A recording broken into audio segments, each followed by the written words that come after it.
Hi guys, welcome back to my YouTube channel civil engineering hub. Guys, अगर आप JK SSB SSC JE civil की तैयारी कर रहे हो तो ये वीडियोस बहुत ज़्यादा हेल्पफुल रहेंगे आपके लिए। देखो, सबसे पहले तो टाइम इतना ज़्यादा नहीं रहता कि हम पूरे सिलेबस को A to Z करें। तो मैंने अपनी इस सीरीज़ में रेलवे इंजीनियरिंग में 3 पार्ट लिए हैं, पार्ट 1, पार्ट 2, पार्ट 3, जिसमें 60 मोस्ट इंपॉर्टेंट टॉपिक्स कवर कराएं। पहले पार्ट 1 और पार्ट 2 मैंने डाल दिए, जिनके लिंक्स डिस्क्रिप्शन में है, और ये हमारा पार्ट 3 रहेगा। यहाँ पे हम क्वेश्चन 41 to 60 करेंगे और ये 60 क्वेश्चन सफिशिएंट रहेंगे गाइज। तो गाइज, क्वेश्चन नंबर 41 देखिए, side rails are provided under tongue rails to allow. जो साइड रेल्स हैं वो प्रोवाइड की जाती है पॉइंट एंड क्रॉसिंग में अंडर टंग रेल्स। उनका क्या फंक्शन होता है गाइज? साइड रेल्स अलो करती है लेटरल मूवमेंट को। तो क्वेश्चन ऑप्शन नंबर 20 का सही आंसर है। इसके अलावा गाइज, ऑप्शन नंबर ए देखिए, to maintain tongue rails at correct distance. Tongue rails को करेक्ट डिस्टेंस पे मेंटेन करने के लिए स्ट्रक्चर बार्स का यूज़ होता है पॉइंट एंड क्रॉसिंग में, ये भी याद रखना। और कई बार पूछते हैं कि पॉइंट एंड क्रॉसिंग में to give a ramp to tongue rails, tongue rails को रैम्प प्रोवाइड करने के लिए किस चीज़ का यूज़ होता है? तो वहाँ पे ग्रेड ऑफ चेयर्स का यूज़ होता है। तो ये एक क्वेश्चन है जिसे 3 इंपॉर्टेंट टॉपिक्स हमारे हुए, इन्हें याद रखिएगा। अब क्वेश्चन नंबर 42 देखिए, on a single rail track goods train loaded with heavy iron material run starting from A to B and the empty wagons from B to A, the amount of creep in the rail is. Guys, एक ही rail track है यहाँ पे देखिए, और अगर A से B इस डायरेक्शन में हमारी ट्रेन जा रही है जिसमें बहुत सारा आयरन है, हैवी आयरन मटेरियल है, और वहीं B से A की तरफ ट्रेन आ रही है जिसके जो वैगन्स हैं वो एम्प्टी हैं, मतलब उसमें मटेरियल नहीं है, तो क्रीप किस डायरेक्शन में ज़्यादा होगा? तो गाइज, ऑब्वियस जो क्रीप है वो उसी डायरेक्शन में ज़्यादा होगा जिस डायरेक्शन में हैवी लोड ट्रैवल करेगा। तो more in the direction of A to B। Option number A will be our correct answer. Question number 43 देखिए guys, first train started in India. पहली दफ़ा भारत में ट्रेन कब चली थी? तो वो चली थी 1853 में, बॉम्बे टू थाने तक, याद रखना गाइज। क्वेश्चन नंबर 44 देखिए guys, which of the following statement regarding ballast material are correct. मतलब बैलेस्ट मटेरियल को लेकर नीचे दी गई स्टेटमेंट में से कौन सी स्टेटमेंट सही है? First, coal ash is not used as ballast with steel और कास्ट आयरन स्लीपर। अगर हमारे स्लीपर स्टील या कास्ट आयरन के हैं तो वहाँ पे कोल ऐश को हम बैलेस्ट की जगह पे कभी यूज़ नहीं कर सकते। बिल्कुल सही ऑप्शन है। Gravel ballast gives better performance on soft formations, ये भी सही है। सॉफ्ट फॉर्मेशंस पे ग्रेवल बैलेस्ट अच्छी परफॉर्मेंस देते हैं। Third, sand ballast causes excessive wear on the top of rail. अगर हम सैंड बैलेस्ट का यूज़ करते हैं तो इससे जो रेल का टॉप है उस पर एक्सेसिव वियर होता है। ऐसा इसलिए होता है क्योंकि सैंड हमारी जो रेल होती है उसके सरफेस पे आ जाती है, जिससे जब ट्रेन उसके ऊपर पे चलती है तो काफ़ी ज़्यादा वियर होता है। तो बैलेस्ट को लेके तीनों स्टेटमेंट सही है, तो इसका आंसर हो जाएगा option number D, all of these. तो गाइज, क्वेश्चन नंबर 45 है, what relates to the percussion theory for explaining the causes of creep. नीचे दिए गए 3 काजेज हैं क्रीप के। इन काजेज में से परकशन थ्योरी के मुताबिक क्रीप किस वजह से आता है हमारे रेल्स में, रेलवे ट्रैक पे जो रेल्स होती है। तो परकशन थ्योरी में कहा था कि जो क्रीप आता है हमारी रेल्स में वो आता है impact of wheel at the rail and head of joint. मतलब जब हमारी जो ट्रेन है या ट्रेन के जो व्हील्स हैं वो एक रेल से दूसरे रेल पे जाते हैं, तो वो जो रेल जॉइंट होता है जहाँ पे फिश प्लेट होती है, तो उस व्हील के इम्पैक्ट की वजह से हमारे रेल्स में क्रीप आता है, ये कहा था परकशन थ्योरी ने। इसका आंसर हो जाएगा ऑप्शन नंबर ए। इसके अलावा गाइज याद रखिएगा, formation of vertical reverse curve behind and head of wheels. मतलब ट्रेन के चलने से उनके व्हील्स के आगे और पीछे जो वर्टिकल रिवर्स कर्व बनते हैं उनकी वजह से जो क्रीप आती है उसको एक्सप्लेन किया गया है वेव थ्योरी में। मतलब वेव थ्योरी के मुताबिक क्रीप इस वजह से आती है। और वहीं ड्रैगिंग थ्योरी थी एक, जिसमें कहा गया था कि जो हमारा रेल्स है उसको पुश लगता है ट्रैक पे due to thrust on driving wheels. मतलब जब उस पर ट्रेन चलती है, ट्रेन के चलने से जो थ्रस्ट पैदा होती है उस वजह से क्रीप आता है हमारे रेल्स में। तो ये बताया था ड्रैगिंग थ्योरी में। तो गाइस, ये तीनों चीज़ें याद रखिएगा। क्वेश्चन नंबर 46 देखिए, metal sleepers are superior to wooden sleepers with respect to.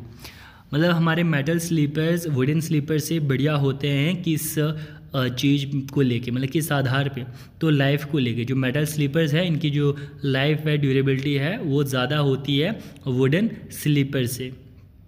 Question number 47 देखिए, which rail failure is caused by loose fish bolts at expansion joint.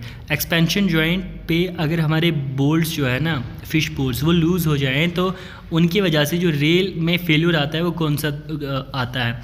Guys याद रखिएगा, रेल्स में 3 तरह का फेल्यूर्स आता है, ये मैंने पार्ट 1 वीडियो में भी एक्सप्लेन किया था। हमारा क्रस्ट हेड, दूसरा होता है हॉरिजेंटल स्प्लिट, डायग्राम में भी देखिए, एंड तीसरा होता है हॉरिजेंटल क्रैक।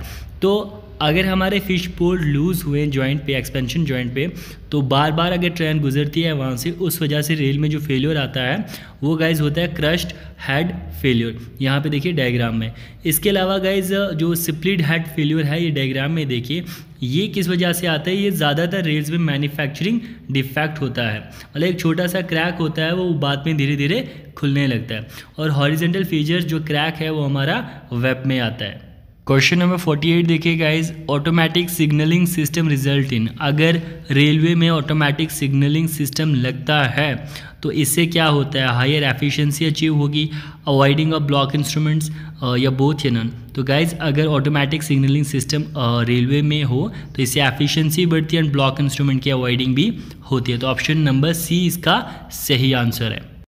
क्वेश्चन नंबर 49 देखिए गाइज, काफ़ी एग्ज़ाम में पूछा जाता है कि जो रेल्स में वियर होता है वो सबसे ज़्यादा कहाँ पे होता है, मतलब ट्रेन के चलने से जो अब्रेशन होती है, वियर होता है, वो रेल्स में किन लोकेशन पे सबसे ज़्यादा होता है। स्ट्रेट्स पे तो बिल्कुल भी नहीं होगा क्योंकि यहाँ पे हमारी ट्रेन काफ़ी स्मूथ चलती है। शार्प कर्व्स पे हमारा जो वियर होता है वो मैक्सिमम होता है। याद रखना गाइज, सबसे ज़्यादा जो वियर है रेल्स में वो शार्प कर्व्स पे होता है।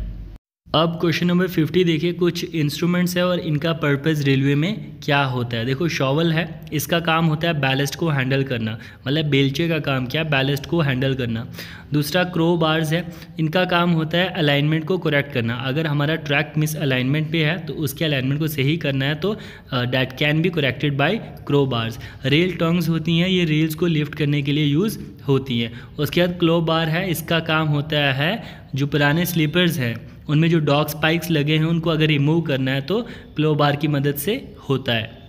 नाउ क्वेश्चन नंबर 50 देखिए guys, minimum packing space provided between 2 sleepers is between. 2 sleepers के बीच में मिनिमम कितनी स्पेस होनी चाहिए, उससे कम स्पेसिंग पे स्लीपर्स को नहीं रख सकते। चाहे ब्रॉड गेज हो, मीटर गेज हो, नैरो गेज हो, ये जो मिनिमम पैकिंग है स्लीपर्स के बीच में वो एक जैसी रहती है, तो वो है 30 to 35 सेंटीमीटर। मतलब मिनिमम इतनी स्पेसिंग पे रख सकते हो आप, इससे ज़्यादा रख सकते हो एज़ पर डिज़ाइन, बट कभी भी स्लीपर्स 30 सेंटीमीटर से कम स्पेसिंग पे नहीं होनी चाहिए। क्वेश्चन नंबर 52 देखिए guys, Indian railway detect rail flow bye. Indian railway में जो रेल फ्लो है उसको किस चीज़ से डिटेक्ट किया जाता है, तो that is done by Krautkramer rail flaw detector, याद रखिएगा। क्वेश्चन नंबर 53 देखिए, degree of a railway curve is defined as the number of degree subtended at the centre of a curve by a arc of. मतलब degree of railway curve हम क्या define करते हैं railway engineering में, कि जो degree angles में subtend होगी एक आर्क के रेडियस पॉइंट से, और उस आर्क की लेंथ क्या होनी चाहिए, डायग्राम में देखिए वो होता है गाइस 30.5 मीटर। ऑप्शन सी इसका सही आंसर है। तो यहाँ पे देखिए आर्क की लेंथ 30.5 मीटर है। टोटल सर्कल का जो सर्कमफेरेंस है वो होता है हमारा 2πr। तो इन दोनों का रेशो और जो एंगल होगा इस आर्क का वो हमने डिग्री ऑफ कर्व मान दिया, और टोटल सर्कल का जो एंगल है वो 360 डिग्री। तो यहाँ से डिग्री ऑफ कर्व का रिलेशन आता है 1748.4/r। तो हम रेलवे में इसको approximately degree of curve, radius of curve का जो रिलेशन है वो लेते हैं 1750/r। d = 1750/r। मतलब अगर आपके पास रेडियस ऑफ कर्व दिया तो आप डिग्री ऑफ कर्व निकाल सकते हो, एंड रेडियस ऑफ कर्व दिया तो डिग्री ऑफ कर्व यहाँ से निकाल सकते हो। क्वेश्चन नंबर 54 देखिए guys, in A railway track permissible gauge with tolerance under loaded condition. Railway track में परमिजिबल गेज को कितना टॉलरेट किया जाता है अंडर लोडेड कंडीशन। जैसे मान लो हमारा मीटर गेज है, 1000 mm गेज होना चाहिए, बट अगर कितना टॉलरेट, उससे कितना आगे पीछे हो तो मतलब एक्सेप्टेड है, तो वो होता है गाइज गेज प्लस 1.5 mm। अगर इतना हमारा गेज ज़्यादा भी हो, मतलब 1000 प्लस 1.5 mm भी हो, तो ये एक्सेप्टेड, इससे ज़्यादा एक्सेप्टेड नहीं है। उसके बाद उसको हमें करेक्ट करना पड़ता है। क्वेश्चन नंबर 55 देखिए गाइज, मैंने आपको अभी बताया था कि जो स्लीपर्स की स्पेसिंग है वो रेल्स के मिडल पे ज़्यादा क्लोज रखी जाती है और इसके एंड्स पे उसकी स्पेसिंग ज़्यादा रखी जाती है। तो उसकी जो स्पेसिंग होती है रेल्स के मिडल, मतलब रेल्स का जो सेंटर है, जैसे 13 मीटर की रेल होती है, तो उसके सेंटर पोर्शन में जो स्लीपर्स है वो ज़्यादा क्लोज स्पेसिंग पे होंगे। क्वेश्चन नंबर 56 देखिए, the effective bearing area fall type of sleepers is. जितने भी हम स्लीपर्स यूज़ करते हैं रेलवे ट्रैक में, चाहे स्टील के हों, कास्ट आयरन के हों, वुडन के हों, तो उनका इफेक्टिव बियरिंग एरिया कितना होना चाहिए। तो गाइज ये याद रखिएगा 0.46 स्क्वायर मीटर उनका इफेक्टिव बियरिंग एरिया होना चाहिए। क्वेश्चन नंबर 57 देखिए guys, which of the following, question लिखा नहीं है complete, which of the following test है कंडक्टेड फॉर रेल्स। रेल्स को इस्तेमाल में लाने से पहले कौन से टेस्ट कंडक्ट किए जाते हैं और कंपलसरी टेस्ट होते हैं।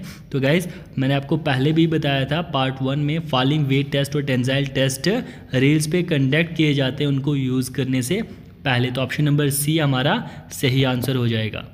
क्वेश्चन नंबर 58 देखिए guys, correct sectional area of 52 kg flat footed rail. जो 52 kg फ्लैट फुटेड रेल होती है उनका जो क्रॉस सेक्शनल एरिया होता है वो कितना होता है, वो होता है 6616 mm स्क्वायर। तो इसका सही ऑप्शन है ऑप्शन नंबर ए। क्वेश्चन नंबर 59 देखिए गाइज, यहाँ पे पूछ रहा है कि ट्रैक के अलाइनमेंट को फाइनलाइज करने से पहले कौन सी सर्वेज की जाती है और उनका सही सीक्वेंस क्या है वो पूछ रहा है। तो गाइस सबसे पहले की जाती है ट्रैफिक सर्वे, जिसमें ट्रैफिक के बारे में आइडिया लगाया जाता है कि कितनी पॉपुलेशन ट्रैफिक को यूज़ करेगी, रेलवे ट्रैक को यूज़ करेगी, ट्रेन को। देन की जाती है रिकॉग्निशन सर्वे, जिसमें फर्स्ट हैंड इन्फॉर्मेशन साइट की ली जाती है। देन कुछ प्रीलिमिनरी सर्वे की जाती है and then finally location survey की जाती है। हमारा लास्ट क्वेश्चन नंबर 60 देखिए guys, the place where a railway line and a road cross each other at the same level is known as. जहाँ पे हमारा रेलवे लाइन और रोड है वहाँ पे वो दोनों एक ही लेवल पे हो और वहाँ पे जो क्रॉसिंग बनाई जाती है उसका नाम क्या है। तो गाइस इसका नाम होता है लेवल क्रॉसिंग। जहाँ पे एक ही लेवल से ट्रेन और हमारी जो व्हीकल्स है वो पास होती हैं उसको लेवल क्रॉसिंग कहते हैं। तो गाइज़ यहाँ पे मैंने रेलवे इंजीनियरिंग के 60 MCQs इंपॉर्टेंट टॉपिक्स कवर करा दिए। इसके बाद हम गाइज़ शुरू करने वाले हैं RCC, रीइंफोर्स्ड सीमेंट कंक्रीट।